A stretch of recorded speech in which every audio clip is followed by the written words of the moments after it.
ಮೊನ್ನೆ ಈ ಸ್ಮಾರಕ ಈ ಥರ ಇದು ಮಾಡಿದ್ರು ಅಂತ ಅಂದಾಗ ನಿಮ್ಗೆ ಸುದ್ದಿ ಎಷ್ಟೊತ್ತಿಗೆ ಗೊತ್ತಾಯಿತು? ಆ ಕ್ಷಣ ನಿಮ್ಮ ತಲೆಯಲ್ಲಿ ಏನು ಓಡಕ್ಕೆ ಶುರುವಾಯಿತು ಅಂತ? ಸರ್, ನಾನು ಅದೊಂದು ಲಿಟ್ ಫೆಸ್ಟಲ್ಲಿದ್ದೆ, ಸಾಹಿತ್ಯದ ಕೆಲಸಗಳು ನಿಮ್ಗೆ ಗೊತ್ತಿದೆ, ಅಲ್ಲಿದ್ದೆ ನಾನು. ಇದ್ದಕ್ಕಿದ್ದಂಗೆ ನನಗೆ 12:40ಗೆ ಒಂದು ಫೋನ್ ಬಂತು. ಅಲ್ಲಿ ಆ ಭಾಗದಲ್ಲಿ ಇರುವಂಥ ಒಬ್ಬ ವಿಷ್ಣು ಅಭಿಮಾನಿ, ಸರ್ ಇಲ್ಲೇನೋ ತುಂಬ ಪೊಲೀಸರು ಇದ್ದಾರೆ ಸರ್ ಅಂತ. ಏನಾಯಿತು ಅಂತ ನನಗೆ ಅನುಮಾನ ಏನು ಅಂತಂದರೆ, ಅಲ್ಲೇನೋ ಸ್ಟುಡಿಯೋದಲ್ಲಿ ಸ್ಟುಡಿಯೋದೊಳಗೆ ಬೆಂಕಿ ಅವಘಡ ಏನಾನ ಆಗೋಯ್ತಾ ಅಥವಾ ಇನ್ನೇನಾದರೂ ಮಾಡ್ತಿದ್ದಾರೆ ಅಂತ. ಅವನು ಗೊತ್ತಿಲ್ಲ ಸರ್, ನೋಡ್ತಿದ್ದೀರಿ ಅಂತ ನೋಡಿದ್ರೆ, ಸಾರ್ ಅಣ್ಣನ ಸಮಾಧಿ ಇಲ್ಲ ಸರ್. ಗಾಬರಿ ಒಂದು ಸಲ ನನಗೆ ಮೈ ನಡ್ಕ ಶುರು ಆಗೋಯ್ತು. ಏನೋ ಹೇಳ್ತಾ ಇದೆಯಾ, ನಿಜವಾಗ್ಲೂ ನೋಡೋ ಸರ್, ಸತ್ಯವಾಗ್ಲೂ ಸರ್ ಇರಿ ಸರ್ ಅಂತ. ಪೊಲೀಸರು ಅಷ್ಟೊತ್ತಿಗೆ ಅವನ ಫೋನಲ್ಲೇ ಇದ್ದಾನೆ, ಬೈತಿದ್ದಾರೆ, ಏಯ್ ಹೋಗೋ ಅಂತ. ಸೊ ಅಷ್ಟರೊಳಗೆ ನನಗೆ ಎಲ್ರಿಗೂ ಗೊತ್ತಾಗ್ಬಿಟ್ಟಿದೆ ವಿಷಯ. ಯಾರು ಕೊಟ್ಟರು, ಅದಕ್ಕೆ ಮುಂಚೆನೇ ಯಾರಿಗಾರು ಕೊಟ್ಟಿದ್ದ ವಿಷಯಗಳು ಗೊತ್ತಿಲ್ಲ. ಎಲ್ಲರೂ ಮೀಡಿಯಾದವರೆಲ್ಲ ಫೋನ್ ಮಾಡೋಕ್ಕೆ ಶುರು ಮಾಡಿಬಿಟ್ರು. ನನಗೆ 12:40ರಿಂದ ಸಂಜೆ 6 ಗಂಟೆ ಒಳಗಡೆ ಒಂದು 500 ಫೋನ್ ಬಂದಿರುತ್ತೆ. ಅಷ್ಟು ಒಂಥರ ಕಂಪಿಸ್ಬಿಡ್ತು ಒಂದು ಇಡೀ ಅಭಿಮಾನ್ಯ ಪಡೆ.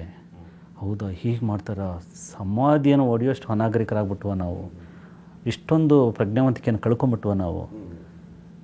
ಎಷ್ಟು ನೊಂದರು, ಎಷ್ಟು ಹತ್ತರು ಅಂತಂದರೆ, ತುಂಬ ಜನ ಹೋದರು, ಅಲ್ಲಿ ಹೋರಾಟ ಮಾಡಿದವ್ರನ್ನ ಕರ್ಕೊಂಡೋಗಿ ಅರೆಸ್ಟ್ ಮಾಡಿಬಿಟ್ರು. ಅರೆಸ್ಟ್ ಮಾಡಿದ್ರು, ಅದು ಪ್ರಿವೆನ್ಷನ್ ಆ್ಯಕ್ಟ್ ಅಂತ ಮಾಡಿ ಅದು 107 ಹಾಕ್ಬಿಟ್ಟು ಕಳಿಸ್ಬಿಡ್ತಾರೆ. ಈಗ ಯಾವುದನ್ನೋ ಹೋರಾಟ ಮಾಡ್ತಾಯಿದ್ರೆ ಒಂದು ವ್ಯಾನಲ್ಲಿ ತುಂಬ್ಕೊಂಡು ಹೋಗ್ತಾರೆ, ಪೊಲೀಸ್ ಸ್ಟೇಷನಲ್ಲಿ 5 ನಿಮಿಷ ಇಟ್ಕೊಂಡು ಕಳಿಸ್ಬಿಡ್ತಾರೆ. ಆದರೆ ಇವ್ರ ಮೇಲೆ FIR ಹಾಕಕ್ಕೆ ಹೋದರು, 15 ಜನರ ಮೇಲೆ FIR. ಸೊ ಆಮೇಲೆ ನಾನು CM ಕಚೇರಿಗೆ ಹೋಗಿ ಅಲ್ಲಿ ಕೂತ್ಕೊಂಡು ಫೋನ್ ಮಾಡಿಸಿ, ಏನು ಮಾಡಿದ್ದಾರೆ ಅಂತ ಮಾಡ್ತಾಯಿದ್ದೀರಿ, ಈಗ ಇದು ಇನ್ನಷ್ಟು ಡಬಲ್ ಆಗುತ್ತೆ ಹೊರತು ಸಣ್ಣದಂತೂ ಆಗಲ್ಲ ಅಂತ ಹೇಳಿ ಕೊನೆಗೆ ಅವ್ರನ್ನ ರಾತ್ರಿ 9 ಗಂಟೆಗೆ ಬಿಟ್ಟರು. ಅದು ಅವ್ರ ಹತ್ರ ಎಲ್ಲ ಅಫಿಡವಿಟ್ ತೊಗೊಂಡು ಬಿಟ್ಟರು. ಅದಾದಮೇಲೆ ರಾಜ್ಯದಾದ್ಯಂತ ಬೆಂಕಿ ಹತ್ಕೊಂತು. ಮಾಧ್ಯಮದವ್ರು ನೀವೆಲ್ಲ ಜೊತೆ ಆದ್ರಿ. ಸೊ ಅದಾದಮೇಲೆ ಅವ್ರ ಕುಟುಂಬದವರು ಸ್ಪಂದಿಸಿದರು, ಇದು ಘೋರ, ಇದು ತಪ್ಪು ಅಂತ ಹೇಳಿ.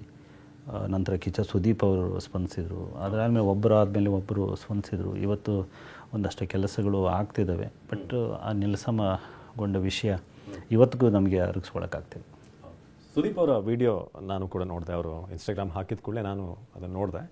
ಅವ್ರು ಯಾವಾಗ ನಿಮ್ಮನ್ನು ಕಾಂಟ್ಯಾಕ್ಟ್ ಮಾಡಿದ್ರು ಅಥವಾ ನೀವು ಅವ್ರಿಗೇನಾದರೂ ಕರೆ ಮಾಡಿ ಮಾತನಾಡಿದ್ರೆ ಈ ಥರ ಆದಮೇಲೆ, ಈ ಘಟನೆ ಆದಮೇಲೆ? 12:40ಕ್ಕೆ ನನಗೆ ಗೊತ್ತಾಕ್ಷಣ ನಾನು 2 ಗಂಟೆಗೆಲ್ಲ ಅವ್ರ ಜೊತೆ ಮಾತನಾಡ್ದೆ.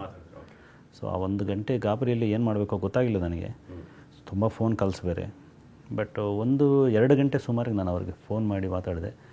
ಅವರು ಅಯ್ಯೋ ಹೀಗಾಯ್ತಾ ಅಂತ ಒಂದು ವಾಟ್ಸಪ್ ಮೆಸೇಜ್ ಕಳಿಸ್ರು. ಇದು ಯಾವತ್ತಿಗೂ ಇದು ಅರಗಿಸ್ಕೊಳ್ಳೋಕ್ಕಾಗಲ್ಲ ಅಂತ ಹೇಳಿಬಿಟ್ಟು ಕಳಿಸಿದ್ರು ಮೆಸೇಜು. ಅದಾದಮೇಲೆ ಒಂದು ದಿವಸ ಅವರು ಟೈಮ್ ತೊಗೊಂಡ್ರು. ಮಾರನೇ ದಿವಸ ಅವರು ರಿಪ್ಲೈ ಮಾಡಿದ್ದು, ಇದೇನಿದು ಅನ್ಯಾಯ ಇಷ್ಟೊಂದು ಆಗ್ತಿದೆ ಅಂತ ಹೇಳಿ.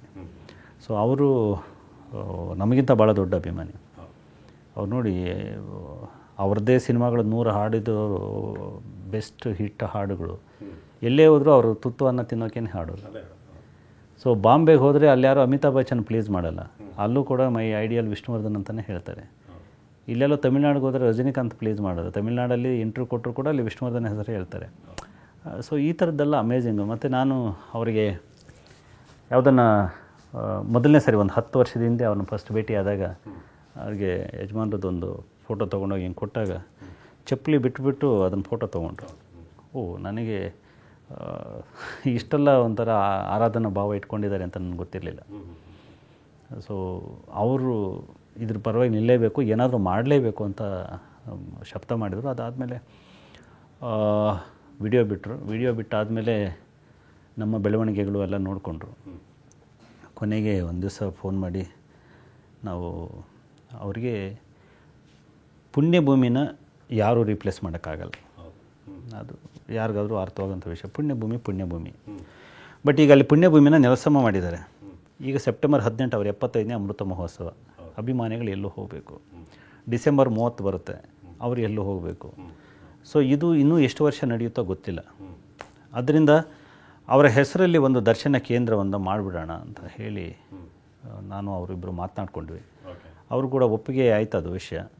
ಸರಿ ನೀನು ಅನೌನ್ಸ್ ಮಾಡು ಅಂದರು. ಅದು ಬೇರೆ ಏನೂ ಇಲ್ಲ. ಈಗ ಸುಮಾರು ಬೆಂಗಳೂರಲ್ಲೇ ಒಂದು 150 ಸ್ಟ್ಯಾಚು ಇದೆ. ಅದಕ್ಕಿಂತ ಒಂದು ದೊಡ್ಡ ಸ್ಟ್ಯಾಚು ನಾವು ಅಲ್ಲಿ ಮಾಡ್ತಾಯಿದ್ದೀವಿ.